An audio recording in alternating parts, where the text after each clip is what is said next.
Hi hello ನಮಸ್ತೆ ಎಲ್ಲರಿಗೂ inform media ಜಗತ್ತು ಚಾನಲಿನ ಮತ್ತೊಂದು ವಿಡಿಯೋಗೆ ಸ್ವಾಗತ ಸುಸ್ವಾಗತ. ಸ್ನೇಹಿತರೆ, ಎಲ್ಲರೂ ಹೇಗಿದ್ದೀರಾ? ಎಲ್ಲರೂ ಚೆನ್ನಾಗಿದ್ದೀರಾ ಅಂದ್ಕೊಂಡಿದ್ದೀನಿ. ಹೋಪ್ ನಾನು ಕೂಡ ತುಂಬಾ ಚೆನ್ನಾಗಿದ್ದೀನಿ. ಎಲ್ಲರೂ ಚೆನ್ನಾಗಿದ್ದೀರಾ ಅಂದ್ಕೊಂಡು ಭಾವಿಸ್ಕೊಂಡು ಇವತ್ತಿನ ಒಂದು ವಿಡಿಯೋನ ಶುರು ಮಾಡಿಬಿಡೋಣ.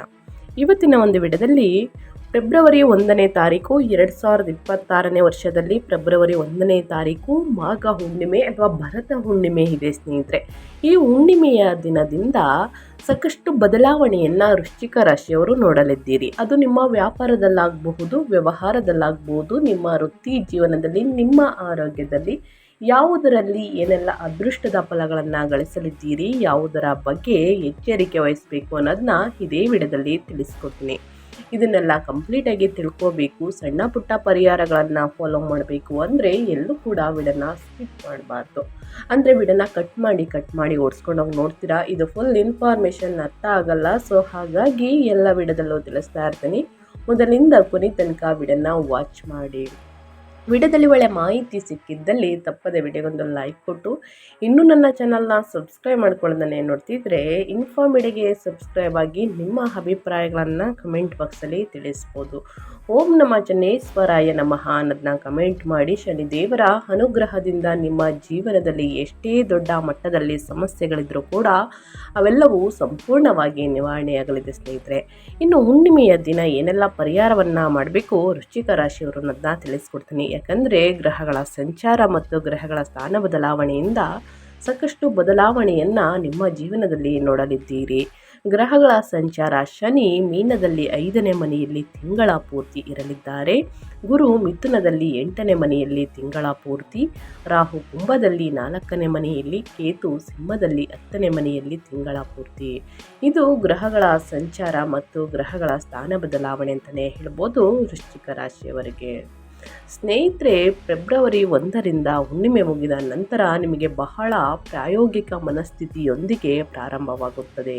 ನೀವು ಹಣ, ಜವಾಬ್ದಾರಿಗಳು, ಕುಟುಂಬದ ಅಗತ್ಯಗಳು ಮತ್ತು ಮುಂದೆ ಏನು ಮಾಡಬೇಕು ಎಂಬುದರ ಕುರಿತು ಯೋಚಿಸುತ್ತಿರುವಿರಿ. ನಿಮ್ಮಲ್ಲಿ ಕೆಲವರು ಕೆಲಸ, ಮನೆ ಮತ್ತು ಭವಿಷ್ಯದ ಯೋಜನೆಗಳು, ಹೀಗೆ ಒಂದು ಬಾರಿಗೆ ಅನೇಕ ವಿಷಯಗಳನ್ನು ಮನಸ್ಸಿನಲ್ಲಿ ಇಟ್ಟುಕೊಂಡಿರುವಂತೆ ಭಾವಿಸಬಹುದು ಸ್ನೇಹಿತರೆ. ತಿಂಗಳ ದ್ವಿತೀಯಾರ್ಧದಲ್ಲಿ ರಿದಮ್ ಕೂಡ ಬದಲಾಗುತ್ತದೆ. ಹುಣ್ಣಿಮೆ ಮುಗಿದ ನಂತರ ಅಂದರೆ ಸ್ನೇಹಿತರೆ 15ನೇ ತಾರೀಕು ಅಂತಲೇ ಹೇಳ್ಕೊಳ್ಳಿ. ನಿಮ್ಮ ಆತ್ಮವಿಶ್ವಾಸ ಹೆಚ್ಚಾಗುತ್ತದೆ ಮತ್ತು ನಿಮ್ಮ ಧ್ವನಿ ಬಲವಾಗಿರುತ್ತದೆ. ನೀವು ಹೆಚ್ಚು ಸ್ಪಷ್ಟವಾಗಿ ಮಾತನಾಡಲು, ತ್ವರಿತ ನಿರ್ಧಾರಗಳನ್ನು ತೆಗೆದುಕೊಳ್ಳಲು ಮತ್ತು ಧೈರ್ಯದಿಂದ ಮುಂದುವರಿಯಲು ಪ್ರಾರಂಭಿಸಬಹುದು. 8ನೇ ಮನೆಯಲ್ಲಿರುವಂತಹ ಗುರು, ಅಷ್ಟಮ ಗುರು, ನಿಮ್ಮನ್ನು ಭಾವನಾತ್ಮಕವಾಗಿ ಆಳವಾಗಿಸುವಂತೆ ಮಾಡಲಿದ್ದಾರೆ. ನೀವು ಅದನ್ನು ಹೊರಗೆ ತೋರಿಸದಿದ್ದರೂ ವಿಷಯಗಳನ್ನು ಬಲವಾಗಿ ಅನುಭವಿಸಬಹುದು. 5ನೇ ಮನೆಯಲ್ಲಿರುವಂತಹ ಶನಿ, ಪ್ರೀತಿ, ಮಕ್ಕಳು ಮತ್ತು ಸಂಗಾತಿಯ ಬಗ್ಗೆ ಸೃಜನಶೀಲ ವಿಷಯಗಳಲ್ಲಿ ತಾಳ್ಮೆಯನ್ನು ಕಲಿಸುತ್ತಾರೆ. ಆದ್ದರಿಂದ ಫೆಬ್ರವರಿ 1ರಿಂದ ಆತುರ ಪಡುವ ತಿಂಗಳಲ್ಲ ಅನ್ನೋದನ್ನ ಗಮನದಲ್ಲಿಟ್ಕೊಳ್ಳಿ. ಇದು ಸರಿಯಾದ ದಿಕ್ಕನ್ನು ಆರಿಸುವಂತಹ ಮತ್ತು ಹಂತವಾಗಿ ಮುಂದುವರಿಯುವಂತಹ ತಿಂಗಳು ಅಂತಲೇ ಗಮನದಲ್ಲಿ ಇಟ್ಕೊಂಡು ಸ್ನೇಹಿತರೆ ನೀವು ಶುರು ಮಾಡಬೇಕಾಗುತ್ತದೆ. ಇನ್ನು ನಿಮ್ಮ ವೃತ್ತಿ ಮತ್ತು ಉದ್ಯೋಗದ ಬಗ್ಗೆ ಹೇಳೋದಾದರೆ ವೃಶ್ಚಿಕ ರಾಶಿಯವರು ಏನೆಲ್ಲ ಫಲಿತಾಂಶವನ್ನು ನೋಡಲಿದ್ದೀರಿ ಅಂದರೆ ಫೆಬ್ರವರಿ 1ನೇ ತಾರೀಕು ಮಾಘ ಹುಣ್ಣಿಮೆ ಇದೆ. ಮಾಘ ಹುಣ್ಣಿಮೆಯ ದಿನದಿಂದ ನೀವು ಕೆಲಸದಲ್ಲಿ ಭದ್ರತೆ, ಸಂಬಳ ಸ್ಥಿರತೆ, ಸಂಪನ್ಮೂಲಗಳು ಮತ್ತು ಜವಾಬ್ದಾರಿಗಳತ್ತ ಗಮನ ಹರಿಸಬೇಕಾಗಿ ಬರಬಹುದು. ನಿಮ್ಮಲ್ಲಿ ಕೆಲವರು ಪ್ರೋತ್ಸಾಹಧನ, ಬಜೆಟ್, ಮೌಲ್ಯಮಾಪನ ಅಥವಾ ಬಾಕಿ ಪಾವತಿಗಳ ಬಗ್ಗೆ ಚರ್ಚಿಸಬಹುದು ಸ್ನೇಹಿತರೆ. ನೀವು ಪಡೆಯುತ್ತಿರುವಂತಹ ಮೆಚ್ಚುಗೆಗಿಂತ ನಿಮ್ಮ ಪ್ರಯತ್ನಗಳು ದೊಡ್ಡದಾಗಿದೆ ಎಂದು ನೀವು ಭಾವಿಸಬಹುದು. 10ನೇ ಮನೆಯಲ್ಲಿರುವಂತಹ ಕೇತುವಿನಿಂದಾಗಿ ವಿಷಯಗಳು ಸರಿಯಾಗಿದ್ದರೂ ಕೂಡ ನಿಮ್ಮ ಮನಸ್ಸಿಗೆ ತೃಪ್ತಿ ಸಿಗದಿರಬಹುದು. ನಾನು ಕಷ್ಟಪಟ್ಟು ಕೆಲಸ ಮಾಡ್ತಿದ್ದೇನೆ, ಆದರೆ ನನಗೆ ಯಾಕೆ ಖಾಲಿಯಾಗಿದೆ ಎಂದು ಅನಿಸಬಹುದು ನಿಮಗೆ. ನೀವು ಯೋಚಿಸಬಹುದು, ಇನ್ನೊಂದು ತಾತ್ಕಾಲಿಕ ಅಂತ, ಇದು ನಿಮಗಾಗಿ ಯಶಸ್ಸು ಎಂದರೇನು ಎಂಬುದರ ಮರು ವ್ಯಾಖ್ಯಾನಿಸಲು ನಿಮ್ಮನ್ನು ಪ್ರೇರೇಪಿಸುತ್ತದೆ ಸ್ನೇಹಿತರೆ. ಜನವರಿ ಸ್ನೇಹಿತರೆ ನಿಮಗೆ ಸಾಕಷ್ಟು ಕಲಿಸಿದೆ ಅಂತಲೇ ಹೇಳ್ಬೋದು. ವರ್ಷದ ಮೊದಲ ತಿಂಗಳು. ನಂತರ ಹುಣ್ಣಿಮೆ ಮುಗಿದ ನಂತರ 3ನೇ ಮನೆಗೆ ಪರಾಕ್ರಮ ಸ್ಥಾನಕ್ಕೆ ಸಕ್ರಿಯವಾಗಿರುವುದರಿಂದ ಸ್ನೇಹಿತರೆ ಇಲ್ಲಿ ನೀವು ಸಂವಹನ ಮತ್ತು ಉಪಕ್ರಮದ ಮೂಲಕ ಗೆಲ್ಲಲು ಪ್ರಾರಂಭಿಸುತ್ತೀರಿ. ಫೆಬ್ರವರಿ ಹುಣ್ಣಿಮೆ ಮುಗಿದ ನಂತರ ನಿಮ್ಮ ಲಕ್ ಕೂಡ ಚೇಂಜ್ ಆಗಲಿದೆ. ನಿಮ್ಮಲ್ಲಿ ಕೆಲವರು ಸಭೆಗಳಲ್ಲಿ ತರಬೇತಿ, ಅವಧಿಗಳು, ಪ್ರಸ್ತುತಿಗಳು, ಸಂದರ್ಶನಗಳು ಅಥವಾ ಕ್ಲೈಂಟ್ ಕರೆಗಳಲ್ಲಿ ಭಾಗವಹಿಸಬಹುದು ಸ್ನೇಹಿತರೆ. ನೀವು ಇದ್ದಕ್ಕಿದ್ದಂತೆ ಹೆಚ್ಚಿನ ಕಾರ್ಯಗಳನ್ನು ಪಡೆಯಬಹುದು, ಆದರೆ ಈ ಕಾರ್ಯಗಳು ಗೋಚರತೆಯನ್ನು ತರುತ್ತದೆ. ಇನ್ನು ಅದೇ ರೀತಿ 3ನೇ ಮನೆಗೆ ಪ್ರವೇಶಿಸುವಂತಹ ಕುಜ ಧೈರ್ಯವನ್ನು ನೀಡಲಿದ್ದಾರೆ. ನೀವು ಅಂತಿಮವಾಗಿ ಆ ಸಂದೇಶವನ್ನು ಕಳಿಸಬಹುದು, ಆ ಅವಕಾಶವನ್ನು ಕೇಳಬಹುದು ಅಥವಾ ನೀವು ಮುಂದೂಡುತ್ತಿದ್ದ ದಿಟ್ಟ ಹೆಜ್ಜೆಯನ್ನು ಇಡಬಹುದು. ನಿಮ್ಮಲ್ಲಿ ಕೆಲವರು ಮುಂದಿನ ಯೋಜನೆಯನ್ನು ಬದಲಾಯಿಸುವ ಕರೆಯನ್ನು ಪಡೆಯಬಹುದು. ಹೊಸ ಪ್ರಾಜೆಕ್ಟ್, ಹಠಾತ್ ಜವಾಬ್ದಾರಿ ಅಥವಾ ಕೆಲಸಕ್ಕೆ ಸಂಬಂಧಿಸಿದ ಪ್ರಯಾಣ ಕೂಡ ಇದೆ ಸ್ನೇಹಿತರೆ. ನಿಮ್ಮ ಆತ್ಮವಿಶ್ವಾಸದಿಂದ ಮಾತನಾಡಿ ಸ್ನೇಹಿತರೆ ನೀವು, ಆದರೆ ಕೋಪದ ಉತ್ತರಗಳನ್ನು ತಪ್ಪಿಸಿ. ನಿಮ್ಮ ಮಾತುಗಳು ಮೃದುವಾಗಿರಲಿ. ಈ ತಿಂಗಳು ನಿಮ್ಮ ಇಮೇಜನ್ನು ನಿರ್ಮಿಸಬಹುದು. ಹುಣ್ಣಿಮೆಯ ದಿನ ಸ್ನೇಹಿತರೆ ಸ್ವಲ್ಪ ಕೋಪದಿಂದ ನಿಮಗೆ ಅನಿಸ್ಬೋದು. ನಾನು ಆಡುವ ಮಾತಿನಲ್ಲಿ ಸ್ವಲ್ಪ ಜಾಸ್ತಿ ಗರ್ವ ಇದೆ ಅಂತ ನಿಮಗೆ ಅನಿಸ್ಬೋದು ಸ್ನೇಹಿತರೆ. ಸೊ ಹಾಗಾಗಿ ಆತ್ಮವಿಶ್ವಾಸದಿಂದ ಮಾತನಾಡಿ ಸ್ನೇಹಿತರೆ. ನಿಮಗೆ ಮುಂದಿನ ದಿನಗಳಲ್ಲಿ ಮೆಚ್ಚುಗೆ ಸಿಗಲಿದೆ. ಮೆಚ್ಚುಗೆ ನಿಧಾನವಾಗಿದ್ದರೂ ಸ್ನೇಹಿತರೆ ಅದು ಪ್ರಬಲವಾಗಿದೆ ಅಂತಲೇ ಹೇಳಬಹುದು.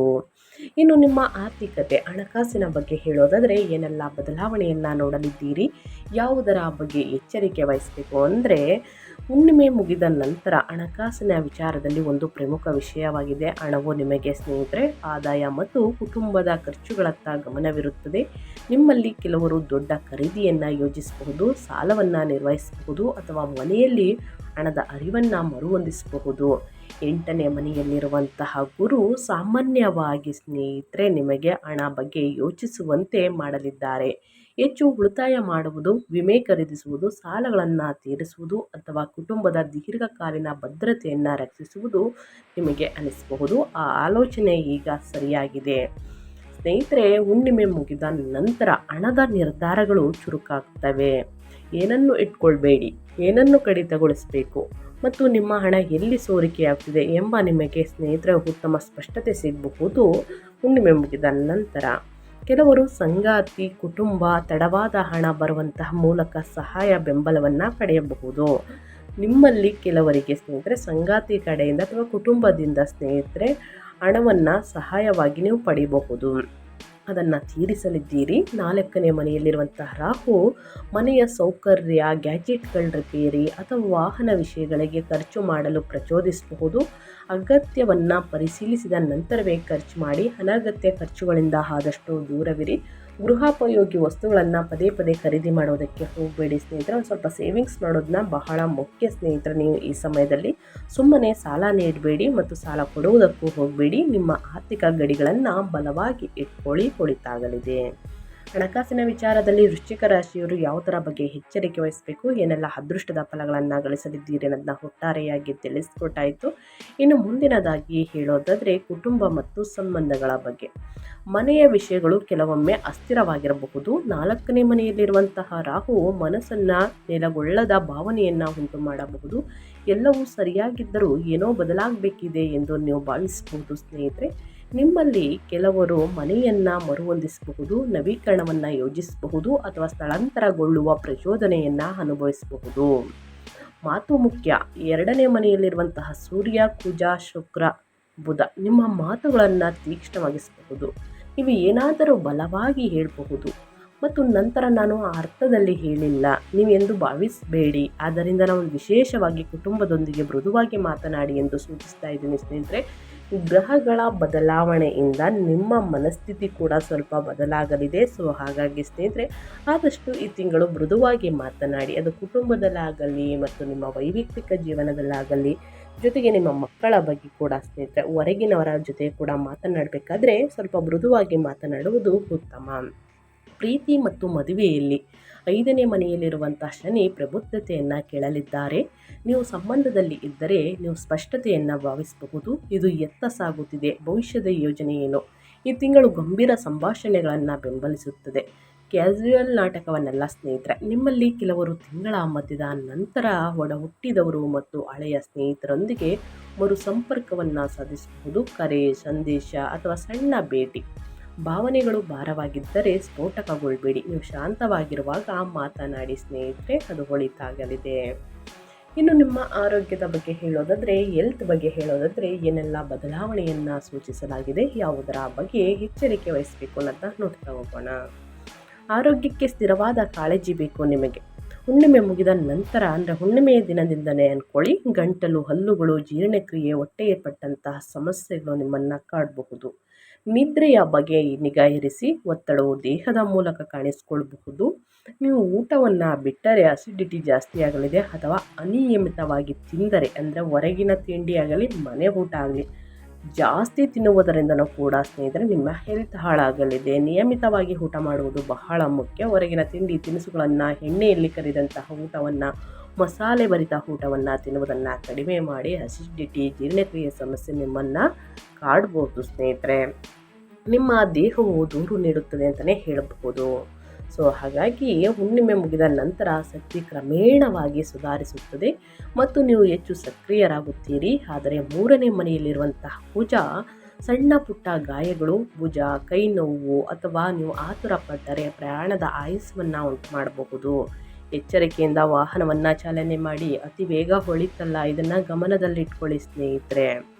ನಿದ್ರೆ ಮತ್ತು ನೀರು, ವ್ಯಾಯಾಮ ಈ ತಿಂಗಳು ಸ್ನೇಹಿತರೆ 80% ನಿಮ್ಮ ಸಮಸ್ಯೆಗಳನ್ನು ಪರಿಹರಿಸುತ್ತದೆ. ವಾಕಿಂಗ್ ಕೂಡ ಮಾಡಬಹುದು.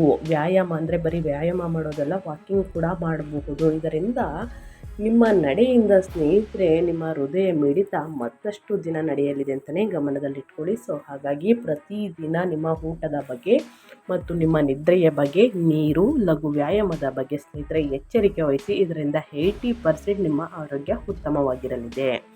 ಇನ್ನು ವ್ಯಾಪಾರ ವ್ಯವಹಾರದ ಬಗ್ಗೆ ಹೇಳೋದಾದರೆ, ಏನೆಲ್ಲ ಬದಲಾವಣೆಯನ್ನು ನೋಡಲಿದ್ದೀರಿ, ಯಾವುದರ ಬಗ್ಗೆ ಎಚ್ಚರಿಕೆ ವಹಿಸಬೇಕು ಅನ್ನೋದನ್ನ ನೋಡ್ತಾ ಹೋಗೋಣ. ಸಂವಹನ ಆಧಾರಿತ ಬೆಳವಣಿಗೆ ಉತ್ತಮವಾಗಿದೆ. ಬೆಲೆ ನಿಗದಿ, ಲಾಭ ಮತ್ತು ನಗದು ಹರಿವಿನ ಮೇಲೆ ಗಮನ ಹರಿಸಿ. ನಿಮ್ಮಲ್ಲಿ ಕೆಲವರು ಸರಬರಾಜರೊಂದಿಗೆ ಸ್ನೇಹಿತರೆ ಮಾತುಕತೆ ನಡೆಸಬಹುದು ಅಥವಾ ಹಳೆಯ ಆರ್ಥಿಕ ತಪ್ಪುಗಳನ್ನು ಸರಿಪಡಿಸಲು ನಿರ್ಧರಿಸಬಹುದು. ಹುಣ್ಣಿಮೆ ಮುಗಿದ ನಂತರ ಮಾರ್ಕೆಟಿಂಗ್, ಪ್ರಚಾರ ಮತ್ತು ನೆಟ್ವರ್ಕಿಂಗ್ ಫಲಿತಾಂಶಗಳನ್ನು ತರಲಿದೆ. ನೀವು ಹೊಸ ವಿಚಾರಣೆಗಳು, ಕರೆಗಳು ಅಥವಾ ಲೀಡ್ಗಳನ್ನು ಪಡೆಯಬಹುದು. ವಿಶೇಷವಾಗಿ ಸ್ಥಳೀಯ ಸಂಪರ್ಕಗಳು ಅಥವಾ ಆನ್ಲೈನ್ ಪ್ರಚಾರದ ಮೂಲಕ ನೀವು ಸೇವೆ ವ್ಯವಹಾರವನ್ನು ನಡೆಸುತ್ತಿದ್ದರೆ, ಮಾತನಾಡುವ ಮೊದಲು ಸ್ನೇಹಿತರೆ ಎಚ್ಚರಿಕೆಯಿಂದ ಮಾತನಾಡಿ ಸ್ನೇಹಿತರೆ, ಮತ್ತು ಮನವೊಲಿಸುವಂತಹ ನಿಮ್ಮ ಸಾಮರ್ಥ್ಯವು ಈಗ ದೊಡ್ಡ ಅನುಕೂಲವಾಗುತ್ತದೆ. ಸೊ ಹಾಗಾಗಿ ನೀವು ಯಾವ ಸಮಯದಲ್ಲಿ ನಿಮ್ಮ ಮೂಡ್ ಚೆನ್ನಾಗಿರುತ್ತೆ ಸ್ನೇಹಿತರೆ, ಆ ಸಮಯದಲ್ಲಿ ನಿಧಾನವಾಗಿ ಮೃದುವಾಗಿ ಮನವೊಲಿಸುವಂತೆ ಮಾತನಾಡುವುದು ಉತ್ತಮ. ಕಾಗದ ಪತ್ರಗಳನ್ನು ಸ್ವಚ್ಛವಾಗಿಡಿ ಸ್ನೇಹಿತರೆ, ಜೋಪಾನವಾಗಿ ಇಡಿ. ನೀವು ಏನಾದರೂ ಸಹಿ ಮಾಡುತ್ತಿದ್ದರೆ ವಿವರಗಳನ್ನು 2-3 ಬಾರಿ ಓದಿದ ನಂತರವೇ ಸಹಿ ಹಾಕಿ. ಯಾಕಂದರೆ ಸ್ನೇಹಿತರೆ ಒಡ ಹುಟ್ಟಿದವನ್ನೇ ನಂಬುವುದಕ್ಕೆ ಆಗುವುದಿಲ್ಲ ಅಂದರೆ ಇನ್ನು ಹೊರಗಿರೋವರನ್ನು ಯಾವ ಕಾರಣಕ್ಕೂ ಕೂಡ ನಂಬಾರ್ದು. ಸೊ ಹಾಗಾಗಿ ವ್ಯಾಪಾರ ವ್ಯವಹಾರದಲ್ಲಿ ಸ್ನೇಹಿತರೆ, ಅದು ಕುಟುಂಬದಲ್ಲಾಗಲಿ, ಸ್ನೇಹಿತರಲ್ಲಾಗಲಿ, ಹೊರಗಿನವರಾಗಲಿ ಸ್ನೇಹಿತರೆ, ಯೋಚಿಸಿ ನಿರ್ಧಾರಗಳನ್ನು ತೆಗೆದುಕೊಳ್ಳಿ. ಸುಲಭವಾಗಿ ನಂಬೇಡಿ ಯಾರನ್ನು ಕೂಡ ಕುರುಡರಾಗಿ ಅಂತ ಹೇಳ್ತಾ ವೃಶ್ಚಿಕ ರಾಶಿಯವರಿಗೆ. ಇನ್ನು ಮುಂದಿನದಾಗಿ ಹೇಳೋದಾದರೆ, ವಿದ್ಯಾರ್ಥಿಗಳಿಗೆ ಹುಣ್ಣಿಮೆ ಮುಗಿದ ನಂತರ ಕಾರ್ಯಕ್ಷಮತೆ ಮತ್ತು ಸ್ಥಿರತೆಯ ಬಗ್ಗೆ ಒತ್ತಡವನ್ನು ಅನುಭವಿಸಬಹುದು. 5ನೇ ಮನೆಯಲ್ಲಿರುವ ಶನಿ ಶಿಸ್ತನ್ನು ಬಯಸಲಿದ್ದಾರೆ. ನಿಮಗೆ ಓದಲು ಮೂಡ್ ಇಲ್ಲದಿರಬಹುದು, ಆದರೆ ದಿನಚರಿ ನಿಗದಿಯಾದಾಗ ಫಲಿತಾಂಶಗಳು ಬರುತ್ತವೆ. ಹುಣ್ಣಿಮೆ ಮುಗಿದ ನಂತರ ಕಲಿಕೆ ಸುಧಾರಿಸುತ್ತದೆ. ನಿಮ್ಮ ಸ್ಮರಣ ಶಕ್ತಿ, ತಿಳುವಳಿಕೆ ಬಲವಾಗಿರುತ್ತದೆ. ವಿಶೇಷವಾಗಿ ಬರವಣಿಗೆ, ಸಂವಹನ, ವಿಶ್ಲೇಷಣಾತ್ಮಕ ವಿಷಯಗಳಲ್ಲಿ ನಿಮ್ಮಲ್ಲಿ ಕೆಲವರು ಸಂದರ್ಶನಗಳು, ಪ್ರಸ್ತುತಿಗಳು ಅಥವಾ ಸ್ಪರ್ಧಾತ್ಮಕ ಪರೀಕ್ಷೆಗಳಿಗೆ ತಯಾರಿಯನ್ನು ನಡೆಸಬಹುದು ಮತ್ತು ಹೆಚ್ಚು ಆತ್ಮವಿಶ್ವಾಸವನ್ನು ಅನುಭವಿಸಬಹುದು. ನಿಗದಿತ ಸಮಯದ ಬ್ಲಾಕ್ಗಳಲ್ಲಿ ಅಧ್ಯಯನ ಮಾಡಿ. ಸಣ್ಣ ದೈನಂದಿನ ಪ್ರಯತ್ನವು ದೊಡ್ಡ ಮಾಸಿಕ ಫಲಿತಾಂಶವನ್ನು ನೀಡಲಿದೆ. ಸೊ ಹಾಗಾಗಿ ಸ್ನೇಹಿತರೆ, ಪ್ರತಿದಿನ ಅಧ್ಯಯನದ ಕಡೆ ಗಮನ ಕೊಟ್ಟು ಓದಿದ್ದಲ್ಲಿ ಉನ್ನತ ಫಲಿತಾಂಶವನ್ನು ಗಳಿಸಲಿದ್ದೀರಿ. ನೀವು ಕೂಡ ತಂದೆ ತಾಯಿಯ ಆಶೀರ್ವಾದದಿಂದ ಮುಂದಿನ ದಿನಗಳಲ್ಲಿ ಅದೃಷ್ಟದ ಫಲಗಳನ್ನು ನೋಡಲಿದ್ದೀರಿ. ಪ್ರತಿದಿನ ಪ್ರಯತ್ನ ಪಡಿ ಸ್ನೇಹಿತರೆ, ಉನ್ನತ ಫಲಿತಾಂಶ ಖಂಡಿತವಾಗಿಯೂ ಸಿಗಲಿದೆ. ಯಾವುದರ ಬಗ್ಗೆ ಎಚ್ಚರಿಕೆ ವಹಿಸಬೇಕು, ಏನೆಲ್ಲ ಫಲಿತಾಂಶವನ್ನು ಗಳಿಸಲಿದ್ದೀರಿ ಅನ್ನೋದನ್ನ ಒಟ್ಟಾರೆಯಾಗಿ ವೃಶ್ಚಿಕ ರಾಶಿಯವರಿಗೆ ತಿಳಿಸ್ಕೊಟ್ಟಾಯಿತು. ಹುಣ್ಣಿಮೆಯ ದಿನ ಚಿಟಿಗೆ ಅರಿಶಿಣವನ್ನು ಹಾಕಿ ನೀವು ಮಾಡುವಂಥ ಸ್ನಾನದ ನೀರಿಗೆ ಸ್ನೇಹಿತರೆ ಸ್ವಲ್ಪ ಅರಿಶಿಣವನ್ನು ಹಾಕಿ ಸ್ನಾನ ಮಾಡಿ ಸ್ನೇಹಿತರೆ. ಜೊತೆಗೆ ಸೂರ್ಯದೇವರ ನಮಸ್ಕಾರವನ್ನು ಮಾಡಿ ಸೂರ್ಯದೇವರಿಗೆ ಅಗ್ರವನ್ನು ನೀಡಿ. ಅರಳಿ ಮರದ ಕೆಳಗೆ ನೀರನ್ನು ಅರ್ಪಿಸಿ ಅರಳಿ ಮರದ ಬುಡದ ಕೆಳಗೆ ಸ್ನೇಹಿತರೆ ಸಾಸಿವೆ ಎಣ್ಣೆಯಿಂದ ದೀಪವನ್ನು ಹಚ್ಚಿ ಶನಿ ಸ್ತೋತ್ರವನ್ನು ಹೇಳಿ ನಿಮ್ಮ ಸಮಸ್ಯೆಗಳು ಕ್ರಮೇಣವಾಗಿ ಕಡಿಮೆಯಾಗಲಿದೆ. ತಪ್ಪದೇ ಈ ಒಂದು ಪರಿಹಾರವನ್ನು ಮಾಡಿ ಅಂತ ಹೇಳ್ತಾ ನಾನು ವಿಡಿಯೋನ ಎಂಡ್ ಮಾಡ್ತಾ ಇದ್ದೀನಿ. ಇವತ್ತಿನ ಒಂದು ವಿಡಿಯೋದಲ್ಲಿ ಒಳ್ಳೆಯ ಮಾಹಿತಿ ಸಿಕ್ಕಿದ್ದಲ್ಲಿ, ಈ ವಿಡಿಯೋ ಯೂಸ್ಫುಲ್ ಅನಿಸಿದ್ದಲ್ಲಿ ರುಚಿಕರ ಶಿವರಿಗೆ ವಿಡಿಯೋಗೆ ಲೈಕ್ ಮಾಡಿ, ಕಮೆಂಟ್ ಮಾಡಿ, ನಿಮ್ಮ ಅಭಿಪ್ರಾಯವನ್ನು ತಿಳಿಸಿ ನಾನು ಆನ್ಸರ್ ಮಾಡೋಕ್ಕೆ ಟ್ರೈ ಮಾಡ್ತೀನಿ ಅಂತ ಹೇಳ್ತಾ ನಿಮಗೂ ನಿಮ್ಮ ಕುಟುಂಬಕ್ಕೆ ತುಂಬಾ ಒಳ್ಳೆಯದಾಗಲಿ. ಮತ್ತೊಂದು ವಿಡಿಯೋ ಜೊತೆ ಮತ್ತೊಂದು ಹೊಸ ಭವಿಷ್ಯದಲ್ಲಿ ಸಿಗ್ತೀನಿ. Thank you for watching.